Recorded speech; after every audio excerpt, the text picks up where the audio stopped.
Welcome to the Outer Banks Podcast, presented by Seaside Vacations, with nearly 400 hassle-free Outer Banks vacation rentals. Begin planning your Outer Banks beach escape today at OuterBanksVacations.com. Here's your host, Chad Fournier. And we're live, even though we're not live. We're not? We're recording. Ah. No, I mean we're live on the radio. We're live. That's the important thing. So hey guys, I'm Chad Fournier with Seaside Vacations here with Stuart Parks. Do you go by the second? Or Sometimes some people want to put it in there, and I polite not to it. Yeah, Stuart Parks' second works. Stuart Parks works. A lot of people call me Stu, and I don't really respond to it, but they do it anyway. Well, at any rate, we're here with Stuart Parks from the Outer Banks History Center. We met on a ghost tour. It wasn't actually the Outer Banks ghost tour. It was to work at the Outer Banks Ghost Tour as a host. I believe, if I remember right, they wanted us to go on a tour before we decided if we wanted to do it or not. I ended up having other commitments and didn't have time to do it. Did you go ahead and do it then? Or? I did actually do it. It was. I've always enjoyed the ghost stories and folklore of the areas, and had just gotten off of doing a show, my first show out here, so I still had a little bit of that stage bug. So I took it, and it was very informative about the area, about the folklore and the ghost stories. There was a promise of a lot of tips at the end of each run. I think I made like $5 in tips by the end of the summer. So yeah, you're coming back next year. I'm like, no, that's all right, man. So from the worker point, maybe not the best, but from a guest point, kind of cool. I mean, there's so much creepy stuff that happened here in the Outer Banks over the years. I remember the white doe. I don't really remember the story. I vaguely remember it, but the story of the white doe, and then how the White Doe Inn kind of ties into that. We actually ghost hunted the White Doe Inn on Halloween night. We didn't get anything too creepy, but it was a cool experience. But out of all those stories that you remember, what one probably would be your favorite as far as an Outer Banks haunting? Oh, well, there was a lot of them. I mean, there were a few that were in downtown Manio. I think probably the White Doe Inn was my favorite, because we had part that we did on the tour, and we talked about people hearing voices, children's laughter, and evidently there was a jazz musician that killed himself on the second floor, and it was ooh, and the faucets would turn on and off, and that kind of thing, and that was part of the tour. But actually, we're working at the Outer Banks History Center later on. We had staff from the White Doe Inn. And they informed us that they were a little closer to the mic. Yep. They were actually trying to find pictures of residents who had lived there. They were doing some renovations, and it had stirred up some of the creepiness. And there was a lady that was appearing at the top of the stairs. Whenever the staff went upstairs, she would appear just long enough to look at them and then disappear.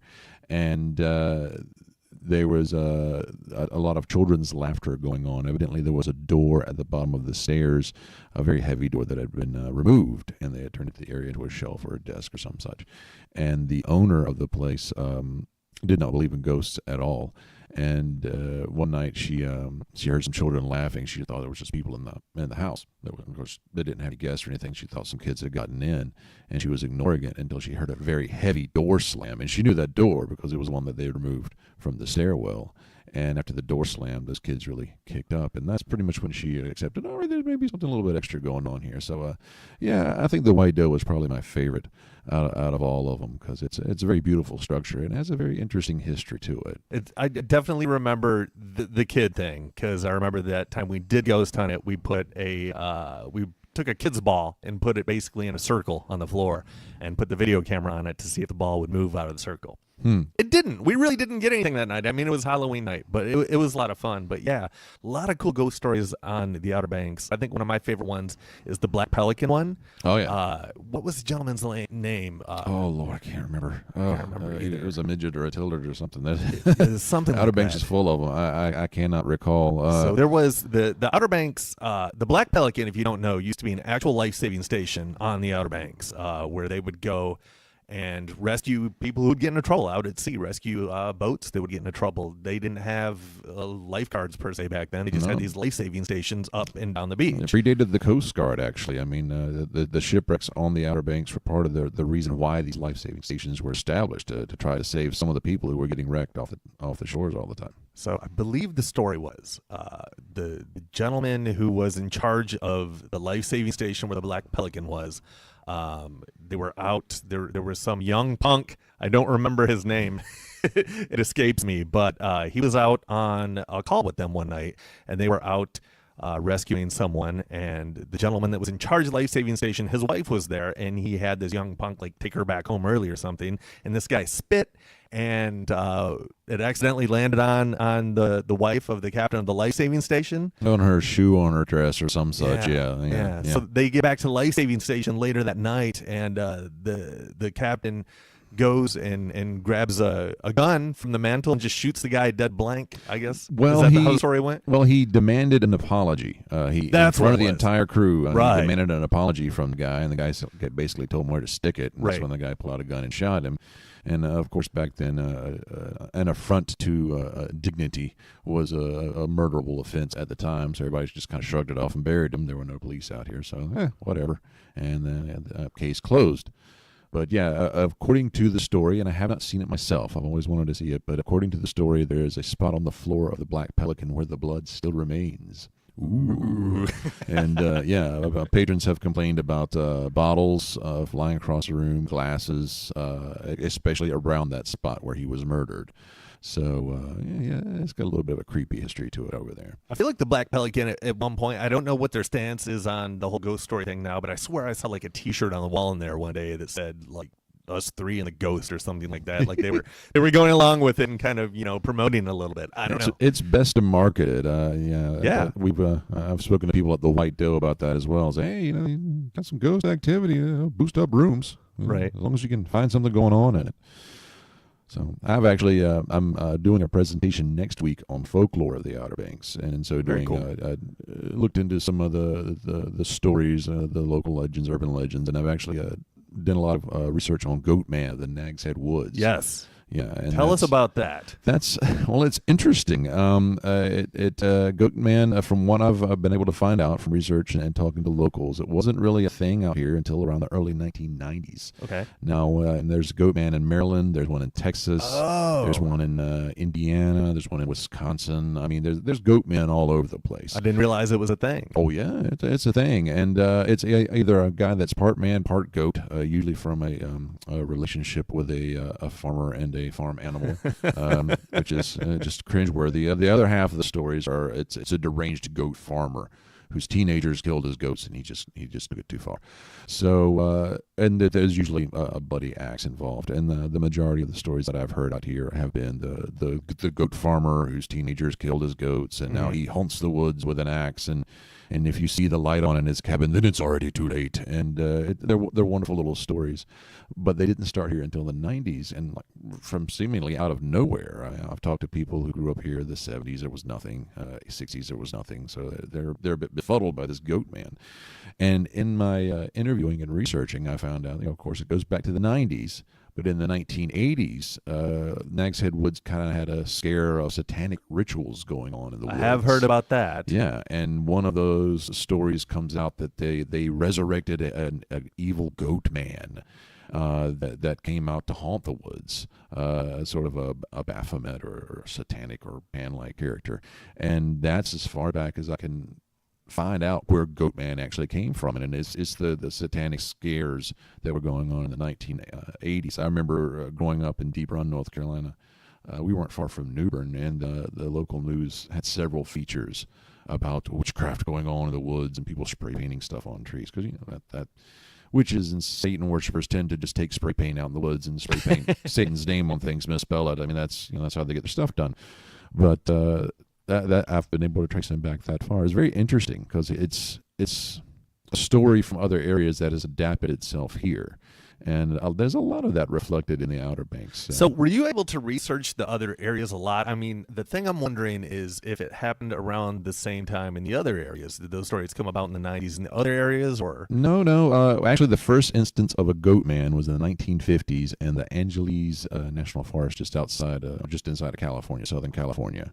That story has actually changed over the years. They've done some research on it. It was a farmer's relationship with a goat up until about the 1980s, and then it was a baby who was mutated through atomic experiments, and now, from what I understand, it's also a baby. It was still a baby, but he was mutated due to DDT.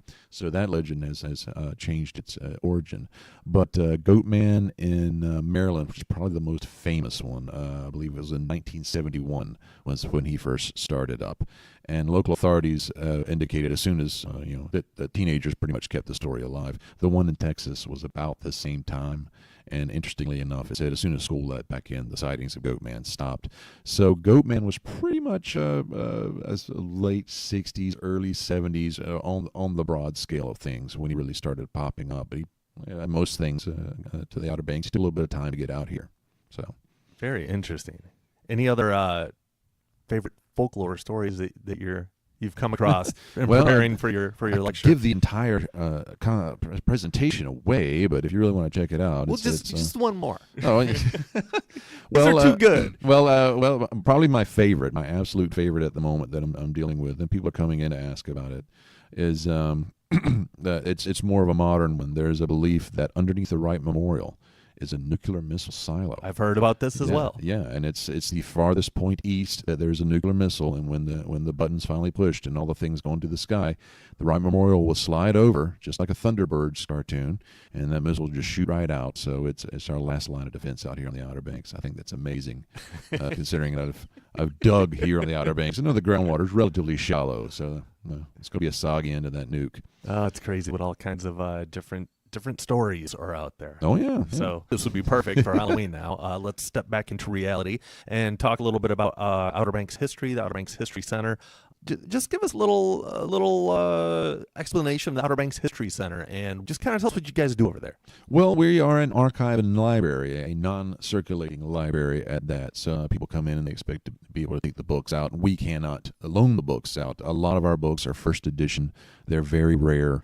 A majority of them deal with Outer Banks history, some of which were actually published by Outer Banks locals. So we can't lose these books. They're very valuable resource material. Do you guys duplicate the books? We can make photocopies from the books. I mean, is there like an effort over there to go, these are super rare, so let's have a backup of them all? Well, then you get into kind of copyright issues, Gotcha. publication issues, stuff like that. So we can make photocopies of a certain amount of pages. I believe the rule is you can't copy more than a third of the book at any given time. We can distribute this information. Now, as an archive and library, we have books, we have maps, we have pictures, manuscript collections, oral histories, all kinds of material relating to Outer Banks history. And we actually got our start from a local historian, David Stick. Most people have he's still kind of popular out there in the writing world. His book Graveyard of the Atlantic was a huge success. He followed it up with Outer Banks in North Carolina, and he kind of wrote about certain sections everywhere since then. His first book came out in the 1950s. It's still in print, so you can go out to just about any bookstore in the Outer Banks and buy a copy of Graveyard of the Atlantic. But as he was growing up on the Outer Banks, there weren't a lot of well, it wasn't a library, actually, but it wasn't a lot of bookstores or anything else. It was Outer Banks in the 1950s. It was pretty sparse. There was a lot of sand. So he pretty much established the first bookstore out here. And he didn't really sell them so much as he bought them. And after a while, the bookstore wasn't carrying on, so he converted his house into a library where people could come and do research.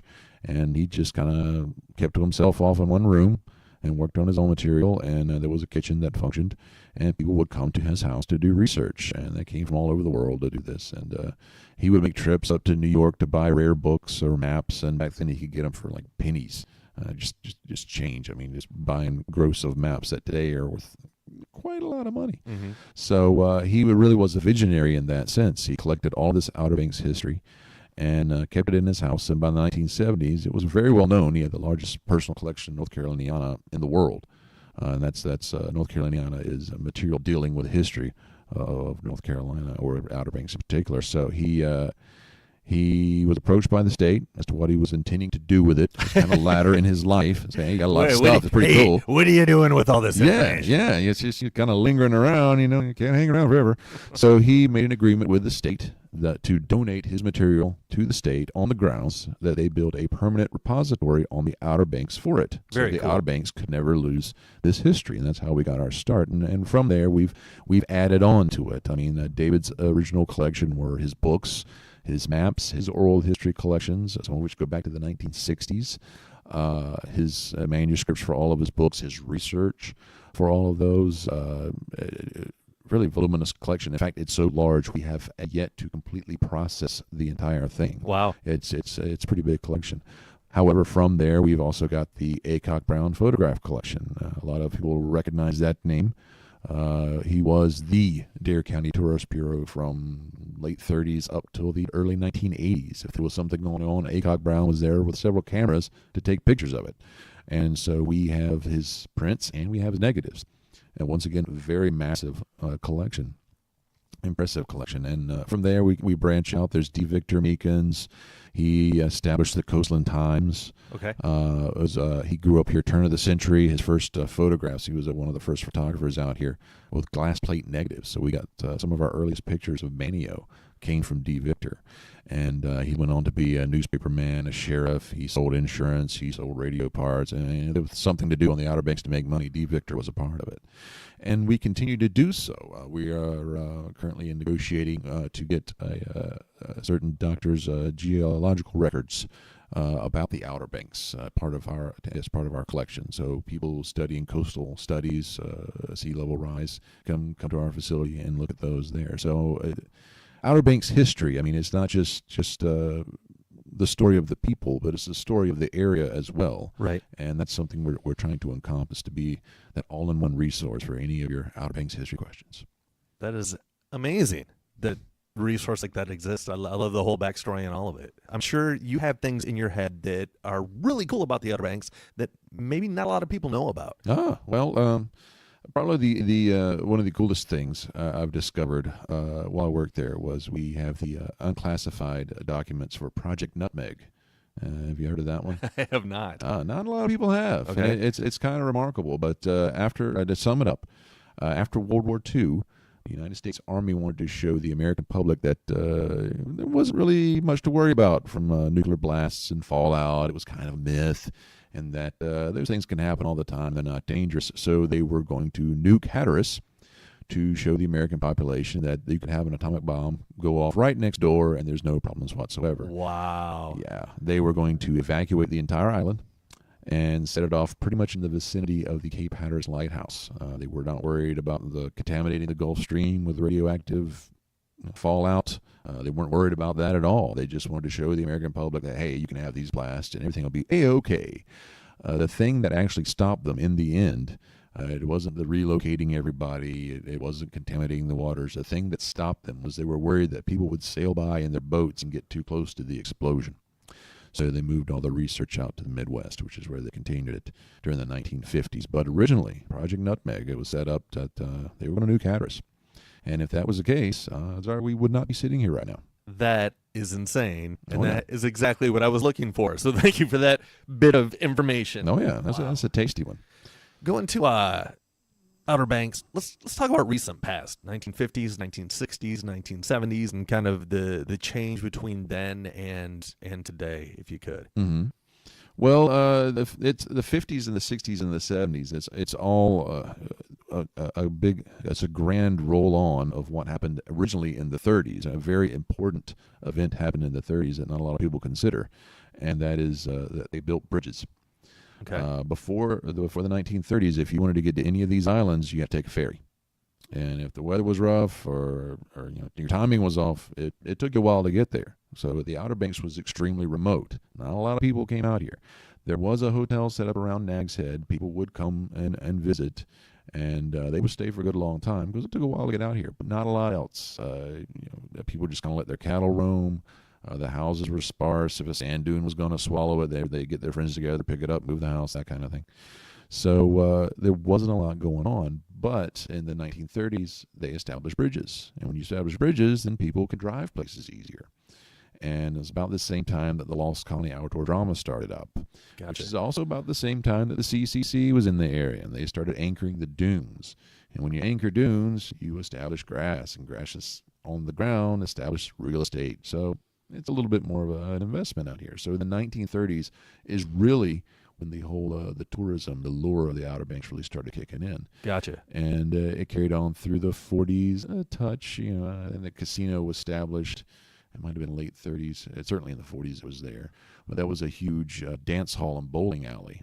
Just it's pretty much where Katie Hawk Heights is now. Wow. It was a massively popular spot. A lot of popular big band musicians played there back in the day. I've seen pictures of Louis Armstrong in there. Really? Which, interesting story, Louis Armstrong came down here to play in the casino. They were wonderfully glad to have him. However, no hotels at the time would put him up in a room because he was African American. Yeah. Unbelievable thinking about that nowadays. David Stick himself happened to own an old Coast Guard station and put the entire band up in there for the night, so that's where they stayed.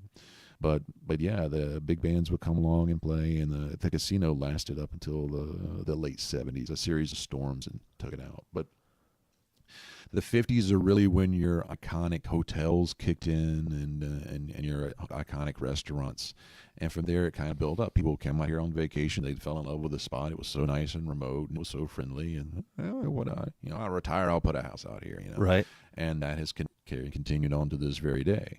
So now we have the workings of a fairly good-sized city out there. I mean, there's hardly anything that isn't developed, because it's just spread so much. Yeah, that's one thing you notice as you travel around the Outer Banks when you live here. Like any little sliver of land is probably going to be built on next year, next week, next month. So and it's quite it's worth quite a lot. I remember seeing some of the old tracks where an acre went for like $800. Right. And it's like they're in the millions at this point in some areas. I mean, it's ridiculous. Yeah, I have people tell me that, like, we bought this lot for $5,000 in the 80s, stuff like that. So it's kind of insane but it's the way everything goes. Just moves forward and grows. That's true. This place is so history rich. There's so much amazing stuff that has happened here.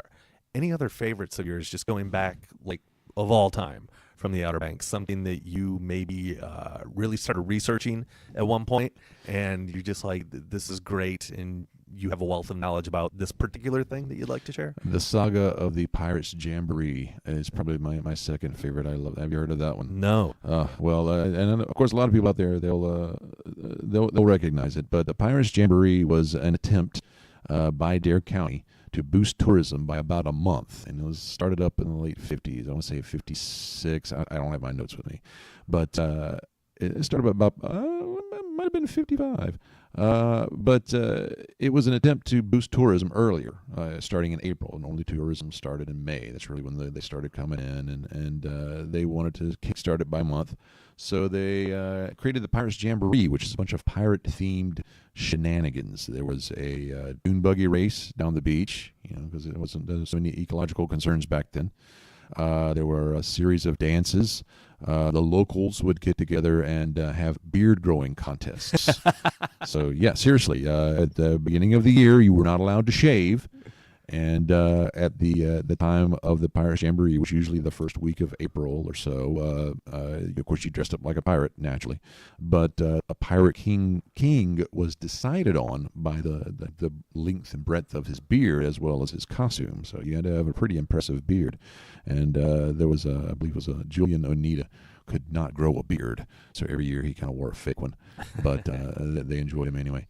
But it really kicked up, and they would go out to Raleigh and film little commercials. Hey, come to the Outer Banks for the Pirates Jamboree Festival, and we have all kinds of things. There's a fish fry and frog races for the kids. I mean, they really went all out. It started off as just a couple of days, and it became so massively popular it turned into this week-long hootenanny. Right. And at the time on the Outer Banks, and this is by the 60s when it really, like the early 60s when it really started kicking into gear. It was a week long pirate themed dances. Like I said, the drag races up and down the beach. Various locations held different things. Like the Big Fish Fry was usually around Hatteras. The big Pirates Ball at the end of the week was at the casino, and that's where they had the big dance and the costume contest, and then they declared a king and queen for the next year. And at the time, each little village only had about 2 to 3 police officers. And they were getting a massive influx of people who were coming to this pirate event and getting uproaringly drunk. So there was very few police officers to handle the situation. So the public was starting to get kind of annoyed with it. And one of the big things that they would have at the end of the week was a pirates mock battle out in the Sound. They would rig up a pirate ship, and they would shoot things at it, and it would catch on fire, and yay, and it would sink. Well, so Renaissance Festival style. Yeah. Sort of. One year they got a little overzealous with it, and the pirate ship caught on fire and rolled into the marshes and set the marshes on fire, and yeah, a lot of destruction in that regard. And that's when they decided maybe this has gone too far, and it's time for the Pirates Jamboree to end. And unfortunately, it did. But there's been interest. It pops up here or there. Hey, maybe we should bring the Pirates Jamboree back, kick off tourism early. And the locals really loved it, and it's a wonderful little thing to do. And it really was. Back in the day, of course, it was all the little local businesses helped to finance it. They put in money for it, just to bring it in. So it'd be kind of hard to tag everybody. Hey, everybody, just throwing some money for a big week-long pirate fest. And who knows, maybe at the end we won't set fire to the marsh this year. Right. So, but yeah, the Pirates Jamboree was always one of my favorites. My vote is to bring that back yesterday. Yeah. Because it sounds amazing. You mentioned the casino a couple times. Do you know what happened to that? Well, it was hit by a pretty nasty storm. I want to say it was a water spout, kind of tore up the roof, and the owner at the time, I believe, was not financially in a place to fix it very quickly. Right. Interest was kind of waning, so they did get it fixed, but I believe it was another storm came along and just completely tore the roof in again. And at the point, he's like, just raise it, just get rid of it. Gotcha. Any other Outer Banks favorites that have gone the way of the wind that you kind of liked, maybe wish were here now? No, I don't know. I've heard tales of the Green Dolphin. It was a bar in Manio. It was a notoriously a drunken spot. I would like to have visited that one. But yeah, when I grew up in eastern North Carolina, pretty much the only thing you hear about the Outer Banks is the Wright brothers and the Lost Colony. So moving out here, I actually moved out here to be an English teacher. I was not aware of the History Center at the time. Luckily, I did archival work in grad school. And when a job came open, I was like, well, I'll apply for it. It's basically what I was doing in grad school. And I learned so much through that. It's really it's amazing the amount of history that's out here. For instance, the first distress call from the Titanic was picked up down at Cape Hatteras. Really? Yeah, the National Park Service still retains that distress call. They have it in their possession. The first radio signals were tested out here by Fessenden. He built the first radio towers and shot little messages in between them. Wow. The bomber was a pretty much developed out here. Good Lord, what's his name? I'll remember it later on in the car and kick myself. But there was a belief during World War II that planes were only good, or World War I, that planes were only good for reconnaissance missions. And particularly adept young pilots like, no, you can totally take these things into battle and drop bombs with them. And he set up ships off the shore and demonstrated dropping bombs on them, convinced the military that they could use planes for other functions. So, and there's, of course, the lovely moonshine history of the East Lake region, which I'm sure a lot of people are very interested in. But during Prohibition, a lot of moonshine came out of the East Lake area. It was a logging area and very remote. And we've talked to a couple of patrons who remember their fathers going up to New York on business and seeing on the menu drinks for like a East Lake iced tea, which was pretty much moonshine from down around the area. So, and some of the moonshining stories are particularly entertaining. But yeah, there's just so much wrapped up out here that just doesn't make the main storylines. And well, all that with the main storyline stuff. I mean, you're talking pirates, Lost Colony, Wright brothers, a kiss of the Civil War, other stuff I'm not even thinking of right now. But I mean, all that with all the stuff, World War II, all the stuff that you're talking about that isn't so widely known. I mean, this place is just a cauldron of history. Oh yeah, pretty much. Yeah, everywhere you look, there's something important, and in every era, something interesting and significant going on. And if it isn't on the global scale, then it's on the local scale. So, speaking of the local scale, you are involved in the Outer Banks Mystery Dinner. Yes, I am. Tell us about that. Well, it's we're in our 5th year.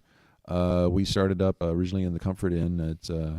It's Matt Marbury was his little scheme there, and I've only been with him, I'd say this is my 3rd year. It's the past 3 years, but it's just a fun little thing. We're in the Ramada now, up in the ballroom on the 4th floor, and this year is kind of a fantasy theme. It's called Once Upon a Murder, and it's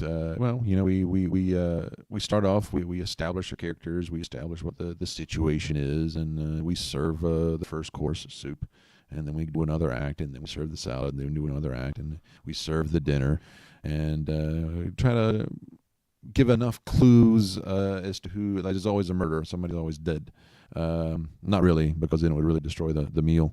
Although some people, I don't know, and like, they just continue right on eating. Hey, there was a murder, like, not 10 feet from you. Aren't you? Because whatever, it's not me. Some people just have little affects them. Yeah, Yeah, it's like, well, you must be from a bigger area. But and then we give the audience a chance to figure out who done it by the time we serve the cheesecake, and the lucky winners go into a bag. We draw out a winner from those selections, and they win 2 free tickets to the Outer Banks Ghost Tours, which are also ran by Matt Marbury. A little ingenious device there. So hey, you could just check out the other one too. So it's a lot of fun, really. It is, and it's a fun gig during the summer. And this year's really nice because I get to be the king. So I get to sit in the throne for most of the show, which is really nice. And my cuffs are so huge they prevent me from actually getting some of the plates. So that's a relief. But it is a hoot, and we got a good crew working on it, and everybody kind of pulls their own on it. It's a nice little. It's in most theaters, really good theaters. It's kind of a family thing. So that's what I love about the Outer Banks. There's something for everyone. You know, oh, yeah. If you're into adventure stuff, you have the hang gliding, surfing, kayaking, all that stuff. If you're not into that, we have mystery dinners and ghost tours and lots of other things to check out. All kinds of sites to see as far as the lighthouses and the Wright Brothers Memorial and just everything. And of course, tying it all together. The beach, miles and miles of beaches. So it's a pretty cool place to visit for sure. Stuart Parks II. Yes. Thank you for coming in, sir. Oh, thank you, sir. I appreciate it. This was a great conversation, and I think I learned probably more about the Outer Banks talking to you within this 33 minutes than probably I have over the last 5 years. So. Well, I'm glad I can help out. Anytime you want to come by and check us out, believe me, we got some history for you down at the History Center. And half of my job, of course, is doing research, process, and collections, and the other half is, since we're located within Festival Park, we get a lot of people just wandering in the door, like, well, tell me about Outer Banks history. Like, well, it's a broad topic. Why don't you narrow it down to something in particular? Yeah, as you've already alluded to. Oh, yeah. Is that your correct website there? Yes, it is. You want to give that? Well, it's read the whole thing there. Yeah. All right. Guess. All right. Well, it's we're part of the State Archives of North Carolina, so we're on the State Archives site. We don't actually have our own site, but it's archives.ncdcr.gov. What's that, /? Yeah, / researchers / Outer Banks History Center. And each one of those words has a little dash in between it. But if you're really keen on doing something quick, we're on Facebook. So you can look us up, Outer Banks History Center on Facebook. We normally post something every day. We're a lot more socially conscious now. We got ourselves a new director, and she's really got a grasp on those things. So we're posting remarks and stories and images. And we also have a Flickr site. As I said before, we have a lot of pictures. I would boast tens of thousands of pictures, and they go back to the 1880s. A lot of people are interested in the history of the Outer Banks through these pictures. I mean, that's really the best way to grasp it. Yeah, for sure. So, check out our Flickr site. We are Outer Banks History Center. For some reason, we're a person, not a place. I don't know. I didn't set it up. But we try to update that on the regular. And you can check our pictures there. You can check us out on the Facebook and, of course, on the State Archives of North Carolina webpage there. And I'll put links to all that in the show notes as well to make it very easy to find. It was funny when you were saying, is that a / It reminded me on Conan used to do a thing where they would put web addresses up and they would say / and they'd put a picture of Slash from Guns N' Roses up his face instead of the /. Yeah, I can never tell the difference. I was like, one goes well. I never use it when I'm writing, so it's / which is backwards, which is forward. Thanks for coming in, Stuart. I appreciate it. This was very enlightening, and we will talk to you later. All right, thanks, man.